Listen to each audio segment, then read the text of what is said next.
mga ka-farmers, nata sa ato ang area karon no.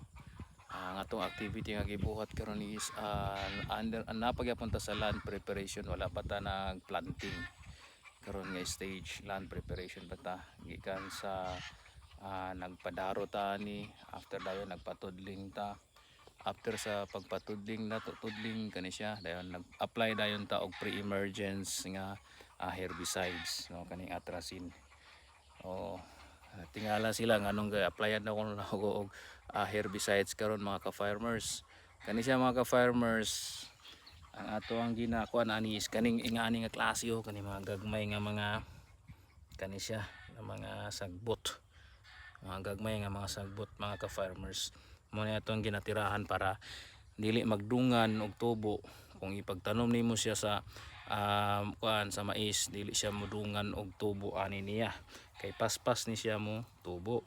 Then kani siya mo ni siya kani sila ng mga mga ka-farmers, mo ni siya kompetensya sa bitamina sa atong ihatag sa mga mais mga ka-farmers no.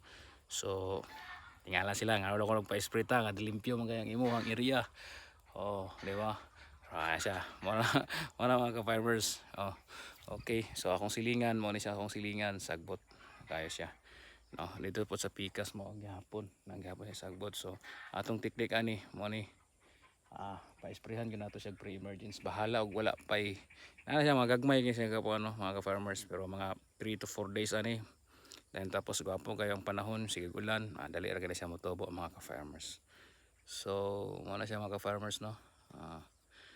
Ang atong spray man isa ra ka buok para karon dito si ang boryong akong sinaligan sa pag-spray sa kuan. So mag-apply gyapon tag post emergence nga mga herbicide, mga post emergence herbicides mga ka-farmers. Kani siya, kaning mga kani ang gatirahan niya ang iyahan ng dahon mga ka-farmers para patyon siya no, kani siya. Pero ang kani atong gibuhat is ang iyahang kani mga gagmay pa lang, mga ugat ang iyang katirahan nani dito sa pinaka sulod mga ka-farmers, pinakailalom sa kaugat-ugatan. Pareha ni gagmay kayo na siya, masugo na siya kani mga ka-farmers. Muna itong gipang tirahan kay after 3 sagingon ko na 3 to 4 days ani wala na mudagko na po ni siya, paspas ni siya mga ka-farmers. So this is it mga ka-farmers. Follow my Facebook page Farmers TV o akong YouTube channel Farmers TV for mga information about sa pagmamais. God bless, bye bye.